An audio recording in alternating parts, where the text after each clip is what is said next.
everybody, Radical Gardener, and I've been talking about this interview for the last week. I've really been looking forward to talking to Diamond, aka David Maurello, Oppenheimer Ranch. I discovered David's channel, I think, about a year ago, and I'd already been very interested in the Grand Solar Minimum, but he definitely put the nail in the coffin, so to speak, and I was convinced that was something that I had to pay attention to, and really was the impetus for me to do my channel to talk to people that live in an urban environment. And because I'm in the Detroit area and it seems like most aren't paying attention to this, I wanted to bring as much information as I could. So whatever I learned, I could pass on to the people that were interested. Okay. So anyways, where I want to start with David is David, most people that come to my channel, they already know who you are. But for those who don't, will you just tell them a little bit about your background, what your education is and how you even got here, why you're even doing this? Well, thanks, Kate, for having me on the show. I was born in 1971. And I entered university in 1989 in Philadelphia. I was born and raised on the East Coast. I got my undergraduate degree in geology, a Bachelor of Science, where I was then offered the only single scholarship at the university to graduate school in my department. I wasn't the top of the class. I was like 12th, maybe out of 40.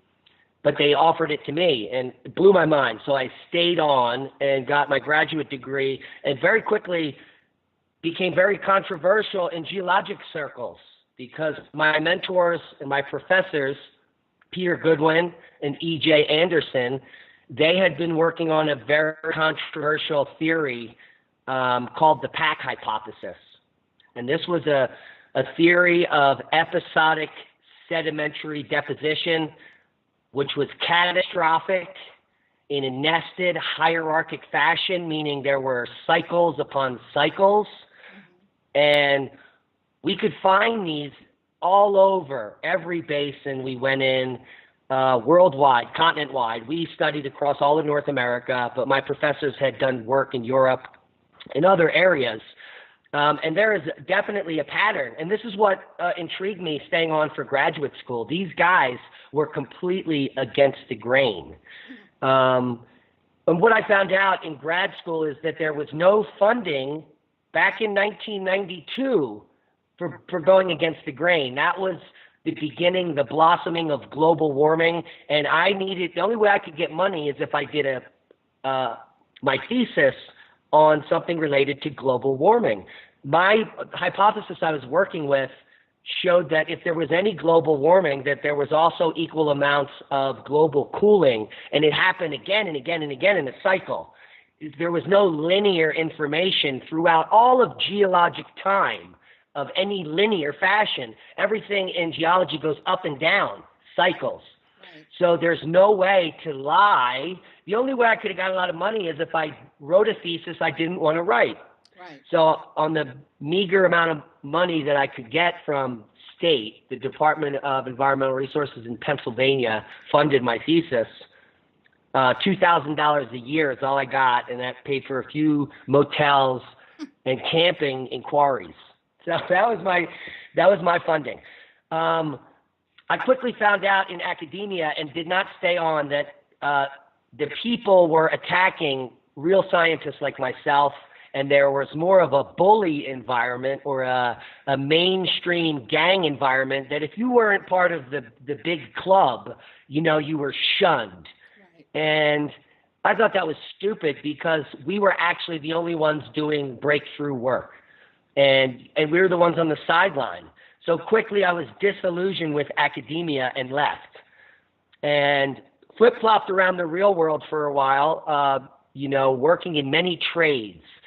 I was very interested in learning things, so I learned how to become a master builder and do dry stonework and work with carpenters and landscapers and just basically learn how to do stuff I wanted to know how to do, to build.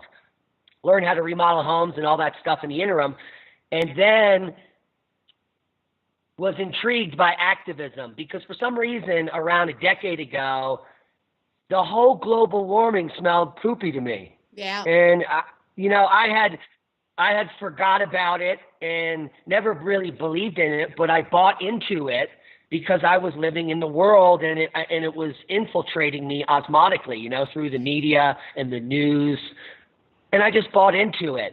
But then, it didn't, after being a scientist, it started to not add up. And a couple people started, the genetically modified organisms came to the forefront, and I started investigating that. And then I got really interested in what I found. I found a revolving door in government connected to multinational corporations that had been going on for decades, which actually connected big ag and the pharmaceutical industry with our own government. And there were payoffs after payoffs. And even the environment, EPA, FDA, they're all involved. It's a big scam for money. It's not to protect you. It's to make people billions of dollars. Exactly. And then from that point forward, once I had that information, I became a full-time activist, and I dedicated my life to exposing the truth. And that's difficult because you need to fund yourself. So you have to be like an entrepreneur and also an activist. So it's a very difficult lifestyle, and that's how I got started. And now, over a decade later, I met my partner, Leah, who had, this amazing plan of homesteading in Vermont for her whole life.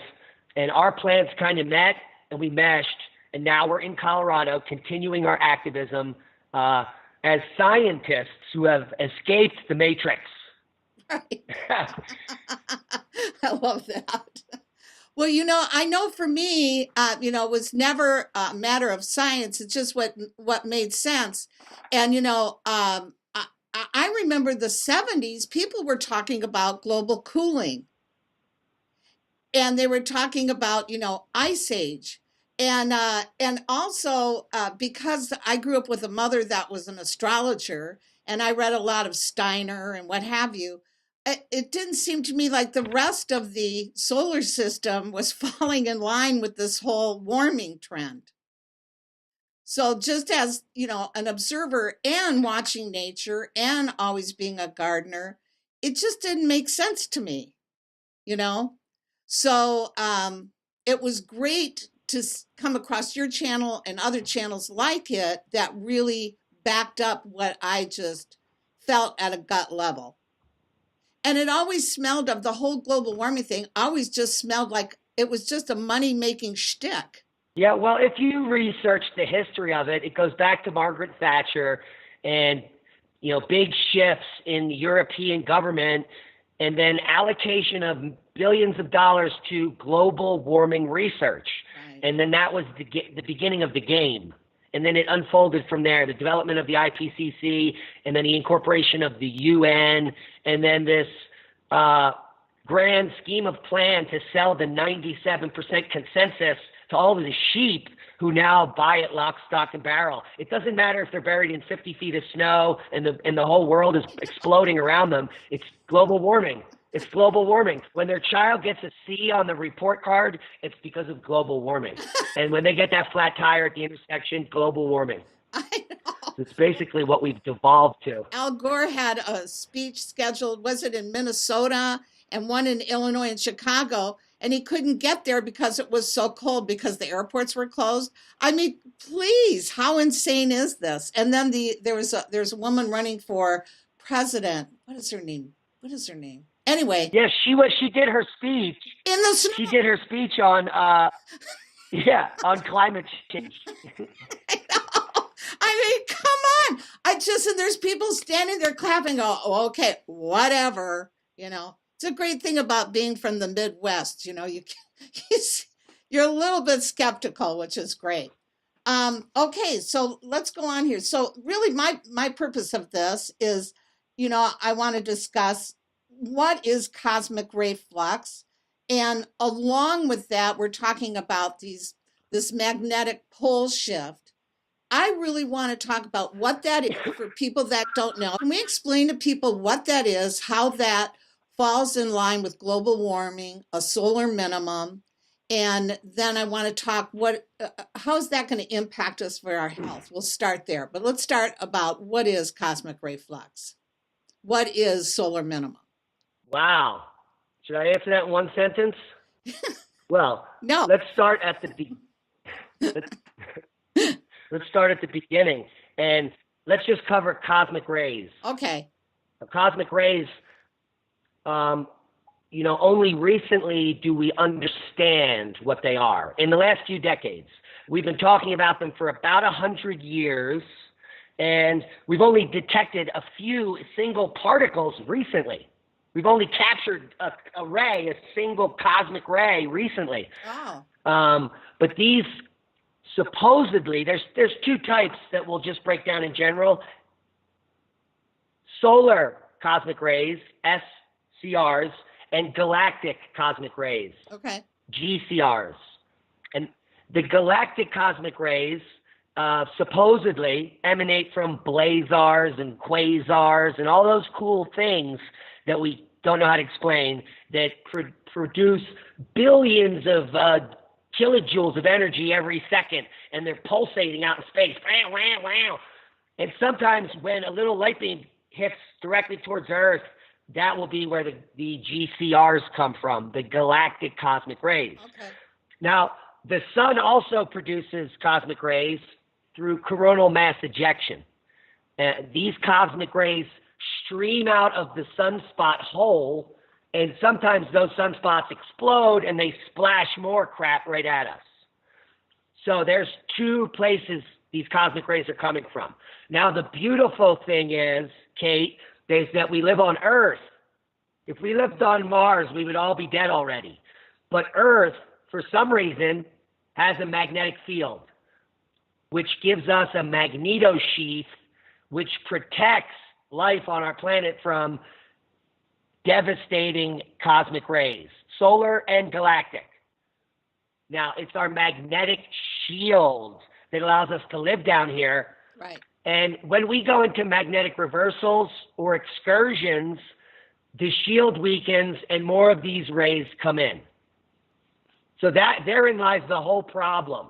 And also, at the same time, we are headed into the 406-year grand solar minimum cycle, which lasts anywhere between 40 and 150 years, typically. And that also reduces our magnetosphere. So while the sun is shutting down in this 400-year cycle, which happens every 400, the magnetosphere wanes. And that's because the sun produces less activity, less flaring. Right. As less flaring occurs, the magnetosphere goes quiet, it shrinks. And at the same time, we're experiencing a once every 12,500 year event at the same time, a magnetic excursion, where right now the North Pole has split into two and one of the dipoles is rapidly moving to the equator. This is also weakening our magnetosphere. So the magnetic shield of Earth. Go ahead. Well, yeah. So I want to back up here. I want to understand this. So the North Pole is splitting in two. I've never heard it put like that. I guess I've always thought of, coming from my background of a blues singer, I've always thought that, you have the South Pole and the North Pole, and that they are in tandem with each other. Obviously, that's not how it works. You're telling me that the North Pole splits? If I could pull up the world magnetic model, you'd be able to see it a little clearer. Okay. But this is probably what happened, because there's no facts about the information. There is only speculation, hypotheses that can be tested. So the idea is that our liquid, solid, molten iron liquid core is spinning like a gyroscope, essentially acting as an electromagnet, creating a dipole on our planet. But clearly that's not what's happening. It's not that simplistic, because geologic evidence over the last, let's say, 3 million years is very high. We have a really high resolution of geologic time in the last few million years. Past that, it's a little weak. But what we can discern just in the last 100,000 years is that during the Mungo and the Landshamp excursion, this is at 30 and 45,000 years ago, at one point we had 8 poles. There were actually 8 poles. So it became very chaotic. And what that means, and you can see this in experiments in labs, as you reduce the strength of a magnetic field, the field starts to flicker. It starts to break down. It wants to reverse and flip back and forth, flickering in and out. And so this is absolutely what we can prove geologically has happened in the past. Now, right, let's bring us to now. If we look at the magnetic anomaly maps, the North Pole had been sitting up in northern Canada for hundreds of years, up until around 1890. When it started to wiggle, it always wiggles. So the magnetic pole always wiggles. But for some reason in 1905, the main dipole started to shoot across the North Hemisphere towards Siberia, and only recently just passed the northern rotational pole, just a few years ago. But the speed at which it's moving has been accelerating. It's now moving at an insane rate. And the area that it left is still magnetized, and that's because the Canadian Shield has rocks that can hold remnant magnetism. So I believe that's because the pole was over North Canada for hundreds, thousands of years. It actually magnetized the crustal rocks there. And now as the actual electromagnetic dipole is weakening and moving, it left a magnetic signature over in Canada, which remains as a North Pole, and another pole, which is the active electromagnetic pole, is now doing the flip and moving. So this one pole in Canada is remaining, it's remnant. Got it. And the actual electromagnetic pole is moving. And soon it may split again and split again. As the field weakens and the poles close in on the equator, they start to shoot around. There is some volcanic data that suggests that poles have moved 180 degrees in less than 16 hours. Whoa. So That's crazy stuff can be happening. But that usually doesn't happen until the field weakens below 40%. And that'll take some time. We have at least a decade until that happens.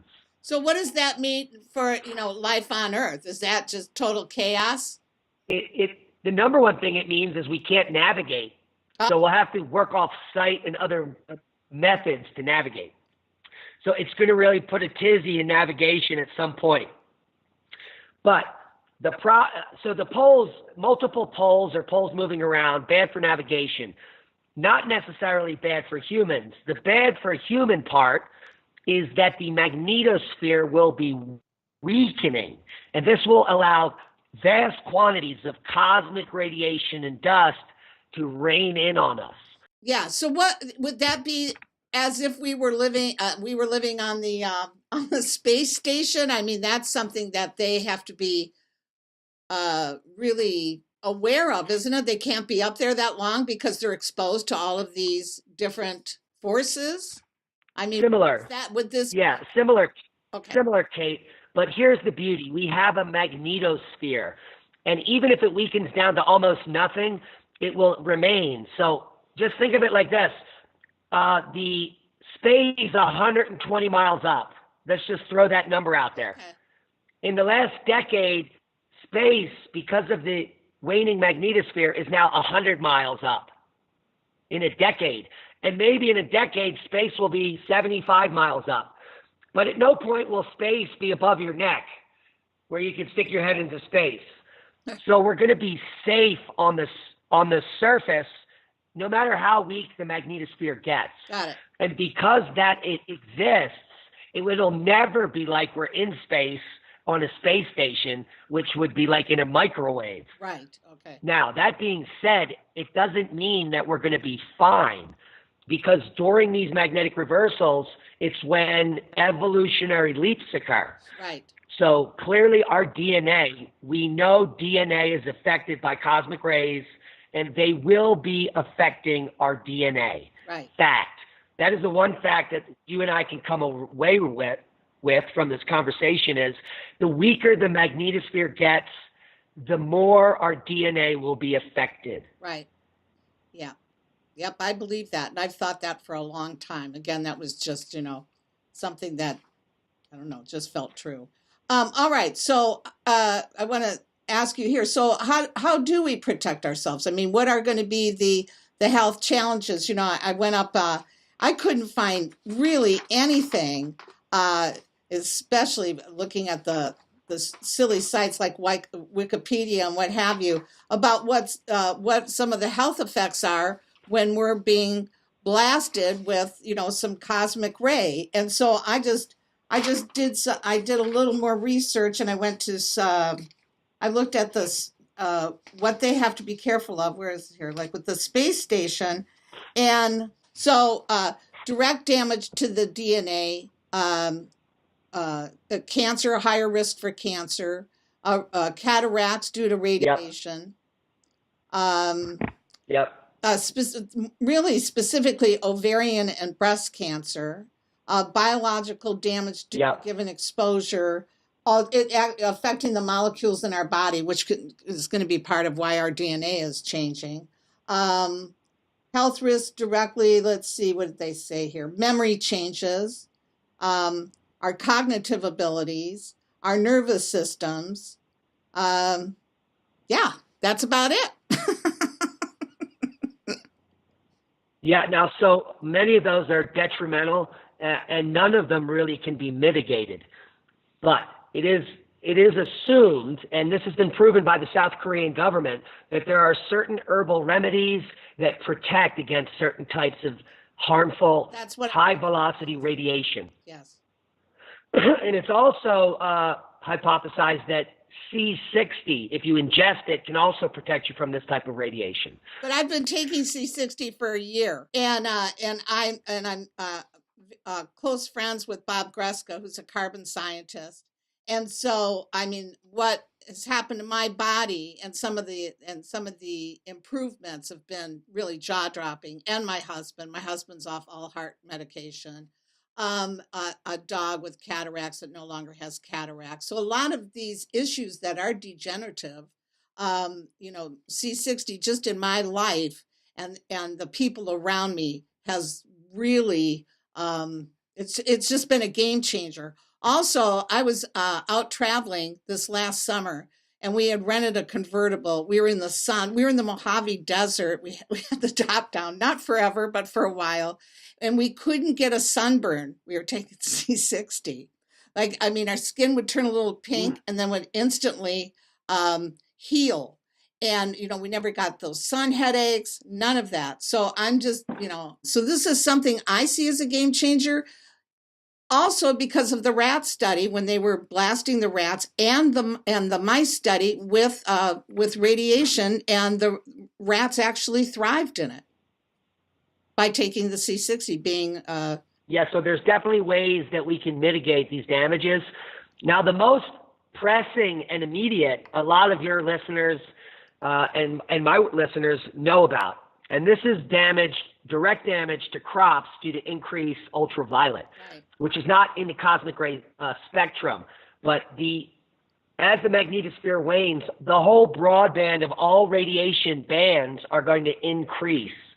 So it's important that people start preparing by purchasing shade cloths, right, or growing in greenhouses that have fabrics that diffuse the light by 80%, prevent shadows. This breaks up the harmful radiation, prevents leaf burn, and what we should see is actually better growth in plants once you know how to shade them correctly. The growth should be exponential because there's more radiation, which is the energy that grows plants.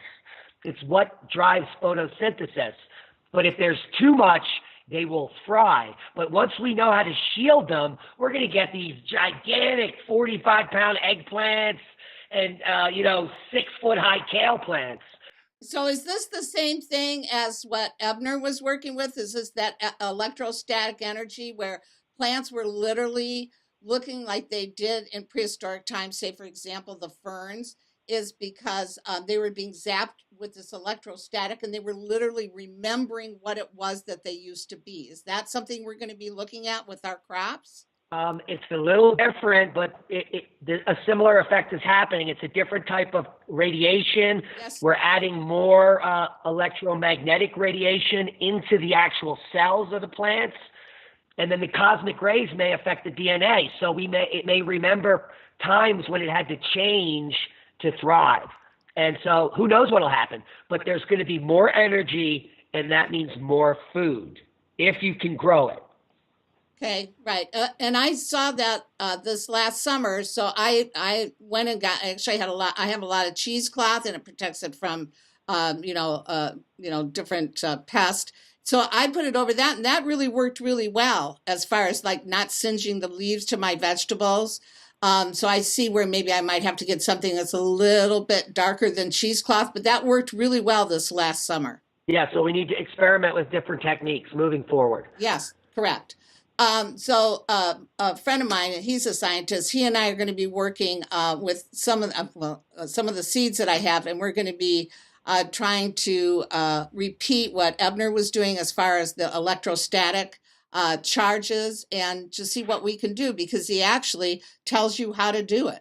So we're going to see if we can do that with some of the seeds that I have because I have a lot of really old heirloom seeds that go all the way back to the 1700s, and I want to see what we can come up with. If we can jump forward, so this is going to be a process of years, slowly increasing, and we're going to be able to monitor it as it happens. It won't drastically increase. Each year we will see more different, unique changes that we can adapt to. So it won't be a catastrophic loss. It will be like a quick learning curve. So that's another good thing. Well, our DNA is going to be evolving. Will we be getting smarter? Will we be able to figure these things out? Now, as far as increased cosmic rays, some people don't fare well. It's bad for people with heart conditions, KP0 days where there's high cosmic ray flux. That's one of the reasons why many people have strokes. And if you just Google geomagnetic storms and human health and hit image, there's a few charts that'll show you the effects of cosmic rays and human health, as well as the other things you talked about, certain types of cancer, glaucoma, cataracts. These are all associated with cosmic rays. Now, some people are more prone than others to be affected by it. Other people, more like indigos, there are other people whose electromagnetic bodies are wired to thrive at KP0. And the Freedom of Information Act and Mudrock in 2008 got government files released after years and years of pestering them that showed that the U.S. government as early as 1950 was studying the effects of KP0 and psychic abilities, because there's a huge correlation with high cosmic ray flux and near-death experience, people seeing God when they die, and then being reborn. And there's a direct correlation, and they did some studies in that. The disinformation, the amount of information you are not being told is legendary. 8 billion people are being left to die on the surface of the earth because the powers that be are well aware that every 12,000, 13,000 years, there's a solar outburst from our sun. And it's just coming clear to the fringe scientists that are on the surface of the planet what is about to happen, and it's going to be catastrophic. They've been digging tunnels since the 50s, and it's still ongoing. $22 trillion worth of tunnels being dug, and you're being kept in the dark. Well, nothing that the Hopi Indians didn't know. Yeah, so one of the reasons I'm out here, Kate, is because I'm out here to locate a very deep, safe, and secure area that I may need to get to. It might be a mine.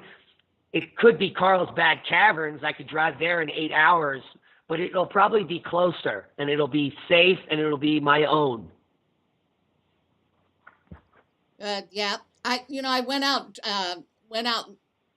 looking and seeing what felt good to me, where I wanted to go, where I wanted to live, and I keep coming back here. So, I'm a real believer in just living in the moment, whatever information I'm getting at that moment, just go with it. And I just really feel like what I need to be doing right now is prepping, and that's what I'm doing. And, I have a little piece of land in Albuquerque, but I don't know if I'll ever see it. But in the meantime, I've just installed a wood stove. I'm building a greenhouse. We'll see what happens. I believe the way it will roll out is slowly, and it just like the crop loss is going to roll out slowly, each year, ever increasing. The same thing's going to happen to for your need to be prepared, meaning there's going to be grid fluctuations, grid failures. There's going to be power out from days to weeks to months. And as the event unfolds, it's going to get worse and worse and worse. There are going to be more and more desperate, hungry people, and it's going to slowly increase. It's not going to happen tomorrow. No, it's not going to happen tomorrow.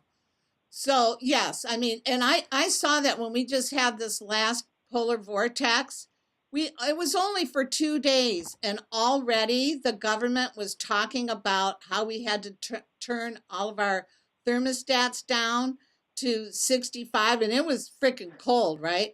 So, I mean, that's fine. I can survive in 65 degrees. But the point is, it was only 2 days of a polar vortex, and they're already worried about the grid. So the next day, this is why you have to pay attention. As I tell people, pay attention to what's going on right now. The next day, I rearranged my entire house to find a place I could put a wood stove.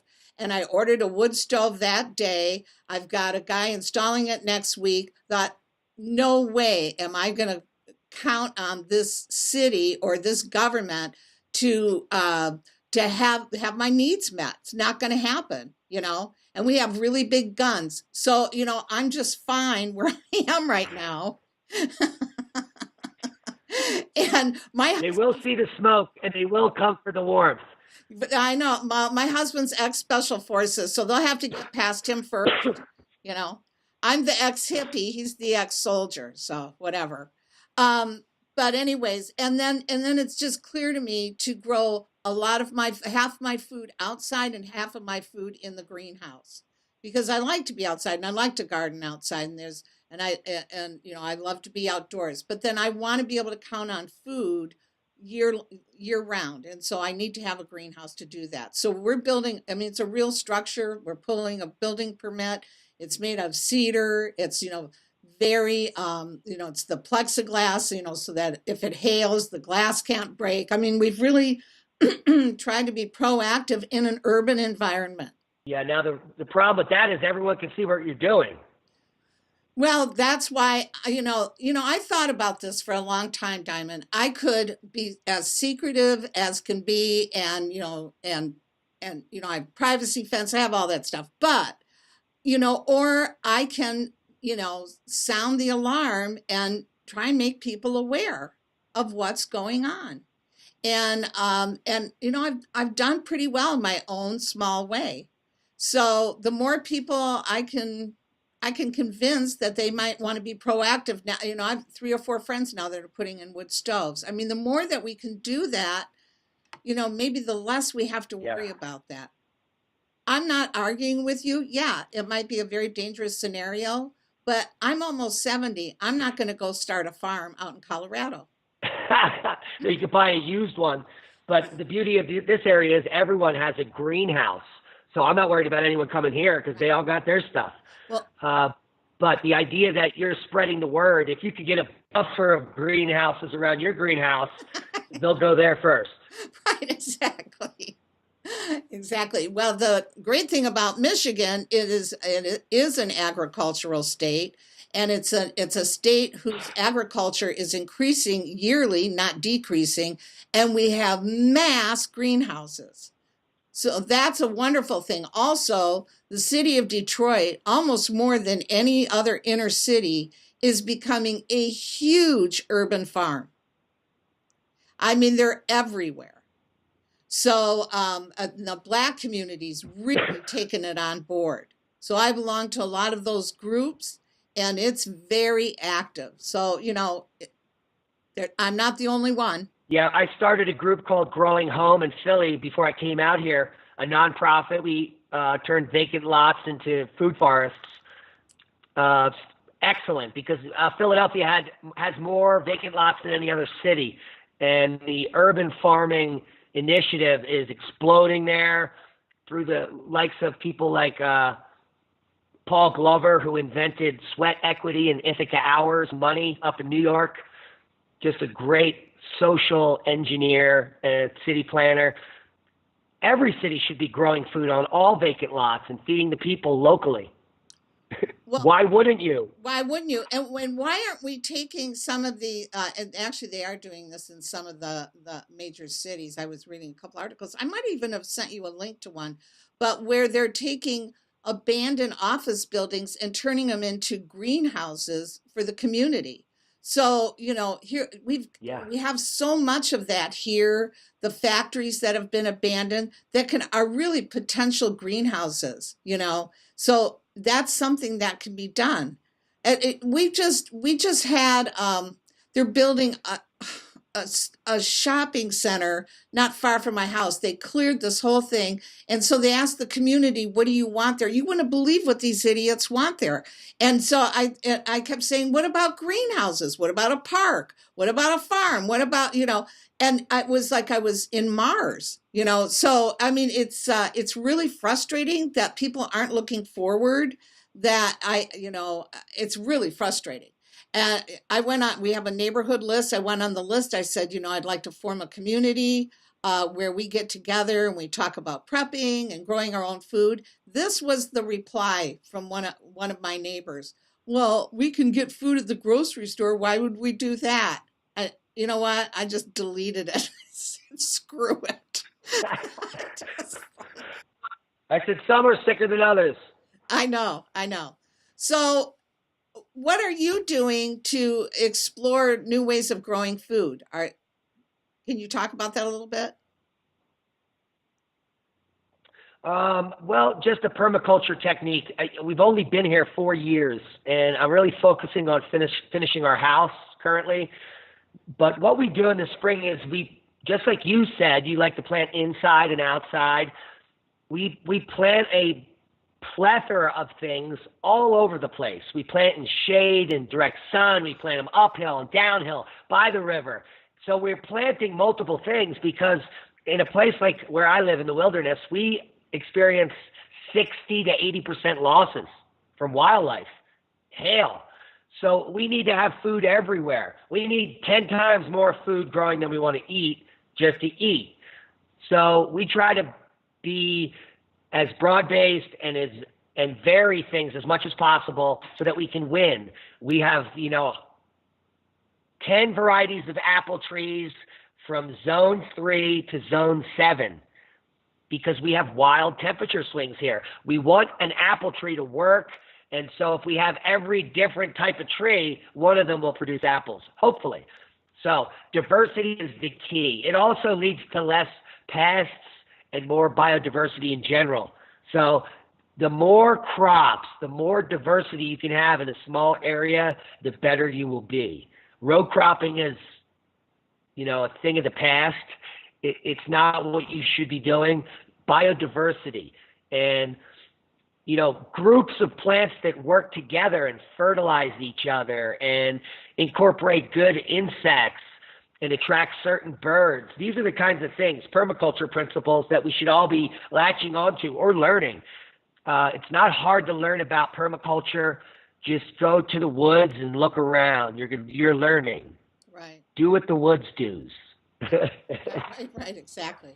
Well, I mean, I am doing that. I'm putting food everywhere that I can, and because I'm in a neighborhood, the food that looks pretty, say like rhubarb or kale, I have that planted in front, and it's next to flowers, and because I might have some neighbor come by and say, hey, she's got a garden in the front yard. I don't know. There might be some law against it. So I'm being very sneaky. I did window boxes that were nothing but lettuce and kale. I mean, where I could grow food, I grew it, and I still had the curb that was along the street, and now that's going to be solid herbs, a lot of them medicinal herbs. So wherever I can put a pot or I can put something in the ground, it's growing. And I really want to prove to myself how much food can I grow in this small space. You know, how self-sufficient can I be in an urban environment? You know, and I did pretty well this year. I'm still eating a lot of the food that I grew last summer. A lot of it's I dehydrated. Some of it's frozen. So, I did pretty well and always learning. Yeah, we still have some lacto fermented cabbage and some pickles in there. Um, or we still have potatoes that have been sitting in the barn that are not frozen, onions. And they'll extend all the way into the summer. We have lots of food that lasts all the way through. Plus, a lot of it's frozen. We can feed to our animals, so there's no loss. Yeah, I was going to ask you about that. What about livestock? Are you doing livestock there? We're going to be starting with some goats or sheep next year. A couple people are breeding them for us so that we can have milk. But we have enough property that very limited additional feeding will be necessary because we have over 22 acres of grazing down here. And we're not going to have a lot of animals. A small amount of animal husbandry with lots of slaughter and turnover. So you never have too many animals, but you always have too much food. Right. So what's next for you and for Oppenheimer Ranch for your channel? Do you have any plans to expand, or tell me what you might have planned for yourself? Well, we started a second channel, Kate, recently, Magnetic Reversal News. It has about 3,000 subscribers. I act less like a maniac on that channel. There's no cursing because in the next 15 years, the amount of people that are going to be exposed to what's actually happening is going to be exponential. There will be a tipping point in about 3 or 4 years. And at that point, the general public, that anyone with an intellect will panic. They'll be looking to get out of their job. And that's the same time that the powers that be plan to collapse the markets and everything's going to be hitting the fan. But the people that are hiding the information from you are 10 steps ahead of us. They're going to start World War III before we panic. They're going to collapse the market before we're prepared. That way you can't be prepared. There's nothing you can do. So I implore everyone to take a little bit of extra time they have or make some. A little bit of extra money that they have, invent it. Stop going to Starbucks. Start buying rice. Start downloading information on preparedness. Start buying books on things you may need to know that you don't have time to learn right now. These are all really important things. The one thing that everyone can prepare for is the grid to start to fall apart. In about 2 years, we're going to enter cycle 25. And as we ramp up in 2021, there are going to be massive solar flares coming off of our sun, and our magnetosphere will be weaker than it is now. The grid will start to fry locally. If you just happen to be in a city that faces the sun when that M7 comes in, you may be down for a month. And if you don't have food, it will be a nightmare. And if you don't have weapons, they will come in. So these are the types of things you need to prepare for. And it's roulette. You can't predict which city will get hit. So everyone should be prepared for some eventuality starting soon. And for the midstream to cover it up as a freak accident, that's how they're going to portray it. But it's not. It's going to continue to happen and continue to happen. And then everyone is going to catch on. There will be a tipping point. And so I believe there's going to be some government intervention, globalist style, prior to that happening. And they're watching very closely. They've known that this was coming since 1947. The reason they started NASA was to gather the information, and the information, they have lots of information. If you haven't seen a video that Ben Davidson put out yesterday, it was a talk at Observing the Frontier 2019, where of all people, and I didn't expect this, Dr. August Dunning gave full disclosure. And I bet you the CIA is at his house right now. And he even says it in the video. He says something like, F it. And then he spills the beans. It doesn't happen till the end of his talk, but he talks about the U.S. government having reverse engineered alien technology starting as early as 1945. They got that information from winning the war that the Nazis already have, and we have multiple levels of anti-gravity machines that fly around. We have clean fusion in this tunnel systems that they've been digging for decades. We do not need dirty nuclear. We do not need to be polluting the planet. The powers that be are using clean energy while we kill ourselves on the surface. It is such a disgusting ruse that the civil war that will come out of this, if I'm still alive, will be epic, because we're going to find those tunnels. Well, now tell me, I do want to go, thank you for that. I want to go back just a little bit here, and I want to kind of call into the solution about what are some of the things people can take as far as protection for their health. So you had mentioned some medicinal herbs and different things people can take. What is it that you do? I don't do anything special, Kate. I eat lots of fermented foods. And I think that's the key. Ancient Chinese medicine points to that. And I think there's a reason why kombucha has become so popular.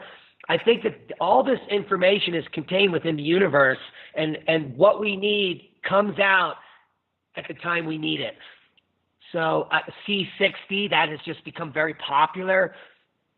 And the South Korean government, for some reason, my partner's father's wife happened to have some packet of some weird stuff at the house, and she was like, "What's this?"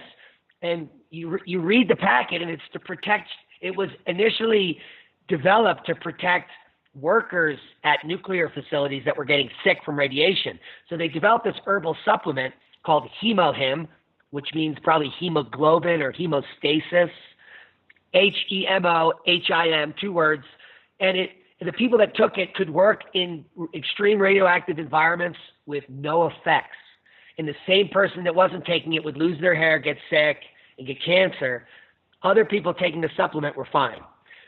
So there's definitely natural remedies, and we need to uncover them. I think that a good place to start is learning how to ferment your own food, to extend your food stores, and to, get your health up. I think there's something to monatomic gold, too. I think the reason why the ancients loved gold and wore gold has something to do with cosmic radiation and protection. I don't have enough information to share it with you.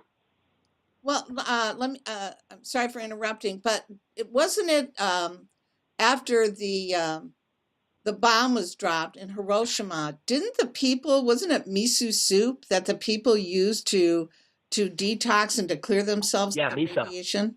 Yeah, miso, definitely. Fermented soybean curd is one of the number one detoxifiers, and it costs pennies. And it stores infinitely. Yeah. It stores forever. It's already fermented. It's good forever.